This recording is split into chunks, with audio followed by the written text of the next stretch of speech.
નમસ્કાર મિત્રો, સ્વાગત છે તમારું મારી યુટ્યુબ ચેનલ પિન્ટુ સરકારી અપડેટમાં। આજે આપણે વાત કરવાના છીએ એકદમ નવી સરકારી ભરતી વિશે, જે આવી છે ભાયાવદર નગરપાલિકામાં। એપ્રેન્ટિસ માટેની આ ભરતી છે, તો ચાલો એના વિશે બધી જ વિગતો જાણી લઈએ। તો ઘણા લોકો પૂછતા હોય છે કે અત્યારે ગુજરાતમાં સરકારી નોકરી માટે કોઈ સારી તક છે કે નહીં, તો એનો જવાબ છે હા, બિલકુલ છે। અને આ તક લઈને આવી છે ભાયાવદર નગરપાલિકા। અહીં એપ્રેન્ટિસ માટે ભરતી બહાર પડી છે। ખાસ કરીને જે લોકો હમણાં જ ભણીને ફ્રેશર છે અને અનુભવ મેળવવા માંગે છે, એમના માટે તો આ સુવર્ણ તક કહેવાય।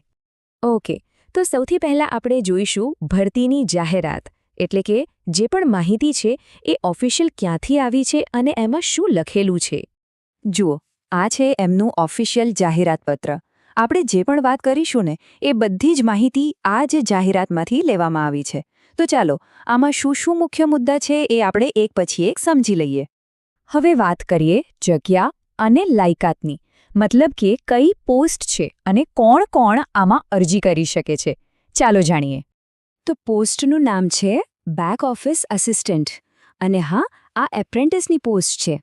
એનો મતલબ એ છે કે તમને કામ કરવાની સાથે સાથે પ્રોપર ટ્રેનિંગ પણ મળશે, એટલે શીખવા પણ ઘણું બધું મળવાનું છે। અને કુલ જગ્યાઓ છે 5। હવે 5 જગ્યાઓ ઓછી ના કહેવાય। જો તમે લાયકાત ધરાવતા હો તો ચોક્કસથી અરજી કરવી જોઈએ।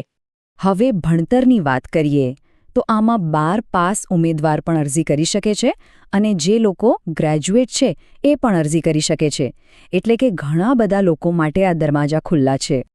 સારું, હવે સૌથી અગત્યનો સવાલ, અરજી કરવાની કેવી રીતે? તો ખાસ ધ્યાન રાખજો, આખી પ્રોસેસ ઓફલાઈન છે, ઓનલાઈન કંઈ જ કરવાનું નથી। પ્રક્રિયા એકદમ સિમ્પલ છે। સૌથી પહેલાં તમારે અરજી ફોર્મ ભરવાનું છે, પછી એની સાથે જે પણ જરૂરી ડોક્યુમેન્ટ્સ છે એ જોડવાના, અને જે કવરમાં તમે મોકલો એના પર પોસ્ટનું નામ, એટલે કે બેક ઓફિસ આસિસ્ટન્ટ એપ્રેન્ટિસ એવું ચોખ્ખું લખવાનું છે। બસ પછી એને રજિસ્ટર પોસ્ટ કે સ્પીડ પોસ્ટથી મોકલી દેવાનું। અને અરજી મોકલવાનું સરનામું નોંધી લેજો, એ છે ચીફ ઓફિસર શ્રી, ભાયાવદર નગરપાલિકા। આ જ એડ્રેસ પર તમારે અરજી મોકલવાની છે। ચાલો હવે કેટલીક મહત્વની શરતો અને નિયમો પર પણ નજર કરી લઈએ। અરજી કરતા પહેલાં આ જાણવું બહુ જ જરૂરી છે। આ જુઓ, જાહેરાતમાં આપેલી આ બધી મુખ્ય શરતો છે। આપણે આના પરથી જ મુખ્ય મુદ્દાઓ સમજીશું, જેથી કોઈ ભૂલ ના થાય। ઓકે, તો શરતો બરાબર સમજી લેજો। પહેલી અને સૌથી મુખ્ય શરત એ છે કે ઉમેદવારે આ પહેલાં ક્યાંય એપ્રેન્ટિસશીપ કરેલી ન હોવી જોઈએ। બીજું, આ જે નોકરી છે એ 11 મહિનાના કોન્ટ્રાક્ટ પર રહેશે। ત્રીજું, તમને જે સ્ટાઇપેન્ડ મળશે એ એપ્રેન્ટિસ યોજનાના નિયમ મુજબ મળશે। અને છેલ્લે, ઉંમર 18થી 35 વર્ષની વચ્ચે હોવી જોઈએ। ચાલો હવે સૌથી છેલ્લી અને સૌથી ઇમ્પોર્ટન્ટ વાત પર આવીએ, સમયમર્યાદા, એટલે કે છેલ્લી તારીખ કઈ છે એ જાણી લઈએ। તો સવાલ એ છે કે અરજી ક્યાં સુધીમાં કરવાની છે, આ તારીખ ચૂકતા નહીં। જુઓ, આ જાહેરાત 5 માર્ચ 2026ના રોજ આવી હતી, અને જાહેરાત આવ્યાના 15 દિવસની અંદર તમારે અરજી કરવાની છે।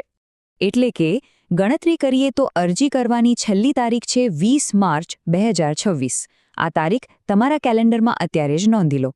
તો જો તમે લાયકાત ધરાવો છો અને આ તકમાં રસ છે, તો બિલકુલ મોડું ના કરતા સમયસર અરજી કરી દેજો। આવી તકો વારંવાર નથી આવતી। મિત્રો, દરરોજની સરકારી અપડેટ સૌથી પહેલાં મેળવવા અમારું ટેલિગ્રામ ગ્રુપ જોઈન કરો, લિંક ડિસ્ક્રિપ્શનમાં છે, હમણાં જ જોઈન કરી લો। તો મિત્રો, આ હતી સંપૂર્ણ માહિતી। જો તમને આ માહિતી ઉપયોગી લાગી હોય તો વિડીયોને લાઇક કરો, મિત્રો સાથે શેર કરો અને ચેનલને સબસ્ક્રાઇબ કરવાનું ભૂલશો નહીં। મળીએ ફરી એક નવી સરકારી ભરતી સાથે। જય હિન્દ, જય ગુજરાત।